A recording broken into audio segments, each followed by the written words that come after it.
Hello, my name is Danielle Navarro, and the topic of my presentation is the future of higher education, MIT's OpenCourseWare. For my issue paper for this course, I decided to write on the challenges, benefits, and implications of online education, particularly how it affects faculty members. And so I wanted to draw on both the future of higher education, myself being an administrator and where I see it going, as well as the use of technology and online courses in the implementation of low cost higher education.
The article I chose to examine is from Forbes 2014, and it is entitled How MIT Plans to Educate a Billion People by 2021.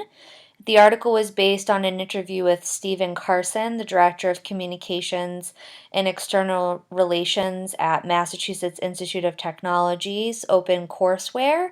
And unfortunately, I didn't get to interview Mr. Carson, but I did find a plethora of research on MOOC courses as well as open online courses that I was able to draw from for this presentation.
I thought it was important to provide some background on the article, and I thought the quote that leads this slide was very profound in that it talks about how the conceptualization of OpenCourseWare began, and it was actually born out of a faculty committee meeting at MIT.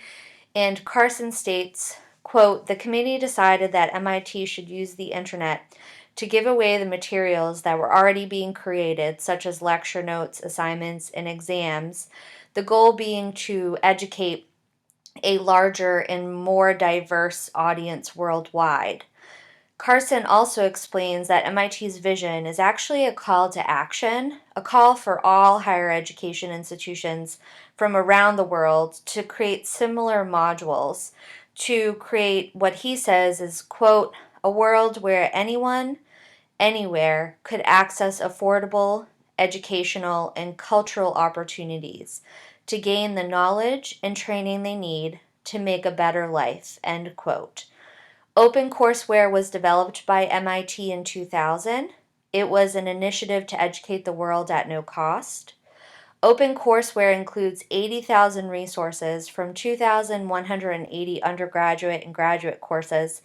Some of these courses have actually been translated into Chinese, Spanish, Portuguese, Persian, Turkish, Korean, French, German, Vietnamese, Ukrainian, and Thai. Around 170 million individuals have accessed the content on the OpenCourseWare site since its launch in 2000.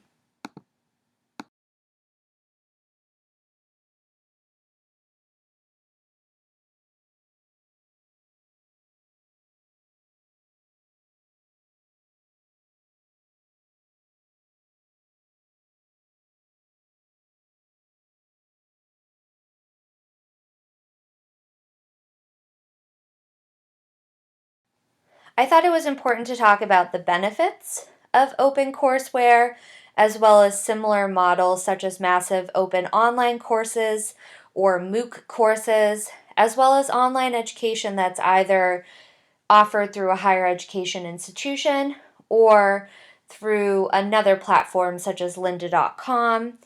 These free or low cost online resources can not only help to educate the world at little to no cost, but it also can help to enrich the learning experience for students already enrolled in undergraduate and graduate coursework within higher education institutions that need to supplement their learning in some way. It supports and helps develop self regulated learning, and the use of these platforms uses technology and the internet to support global learning and collaboration, which I think is very important in this very globalized world.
In addition to the benefits of models like OpenCourseWare, I think it's also important to talk about the challenges. And I think the challenges for OpenCourseWare and for any MOOC style course is the competition with traditional higher education models and frameworks. According to ICEF Monitor in 2012, and this is most likely increased, 65% of higher education institutions now say that online learning is a critical part of their long term strategy. So these online free or low cost learning modules need to think about those more traditional higher education models that are trying to integrate online learning if they do really want to grow. The other limitation and challenge to this platform is funding. And Carson explains in the article that MIT, it's been a challenge in terms of funding, but it has found corporate sponsorships, foundational support, major gifts, and annual gift funds. And you can even donate to OpenCourseWare on their website. They also said that awards and worldwide recognition has helped them to overcome funding barriers because the more people that know about the good work that OpenCourseWare is doing, the more they are inclined to fund OpenCourseWare initiatives.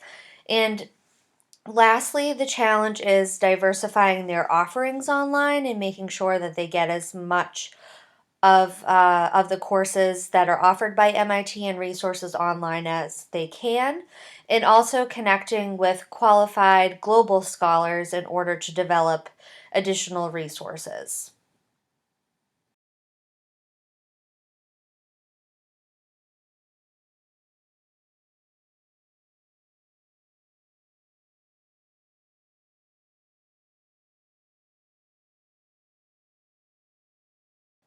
We've discussed the background of the article, the challenges and the limitations to OpenCourseWare's model, as well as similar models.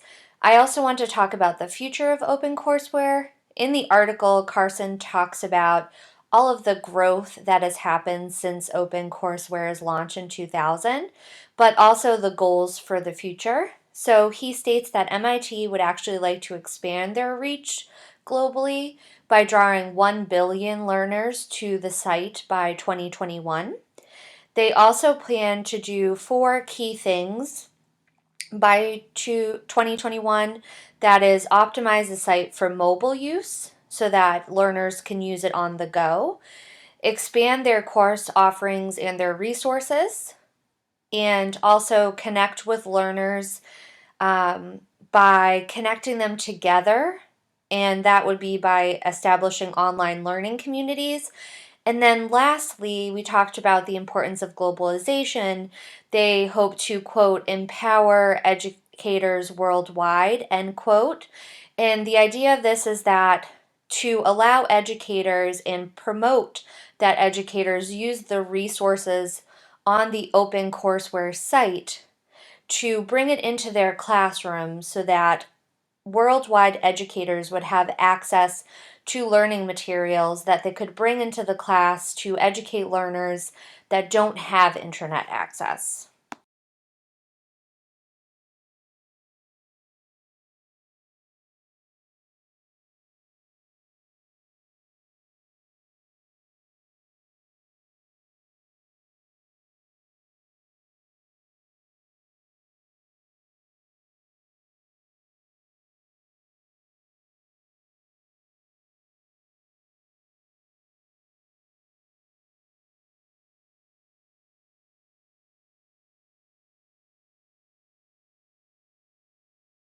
I'd like to expand my discussion on the future by talking about the future for higher education and how these free and low cost learning platforms will shape the future of higher education. Harvard, Stanford, and MIT all provide similar massive open online course platforms similar to OpenCourseWare, and they all consider this to be revolutionary for higher education. But opinions differ about whether these learning platforms, particularly MOOC courses, OpenCourseWare, online learning, and technology, will revolutionize higher education. According to Kevin Carey, 2015, of the New York Times, the limitations of these online learning platforms are that they do not award college degrees, and that, quote, it turns out is mostly what college students are paying for, end quote, when they attend a traditional higher educational institution. In addition, in order for students to advance academically or get a graduate degree, they need to attend a university or college that will grant them an undergraduate degree. According to Carey, 2015, free online courses won't revolutionize education until there is a parallel system of free or low-fee credentials, not controlled by traditional college, that lead to jobs.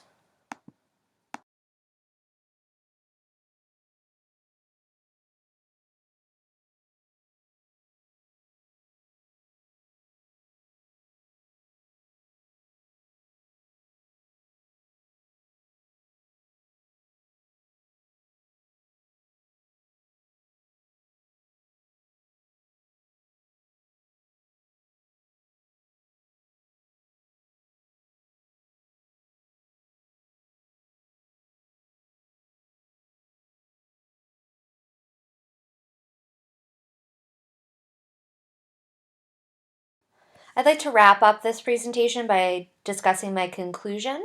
So I would argue that the space for free and low-cost online education can successfully expand by the rapid advances in technology. I think there are limitations and considerations that need to be made by institutions, but I do think that it can revolutionize higher education.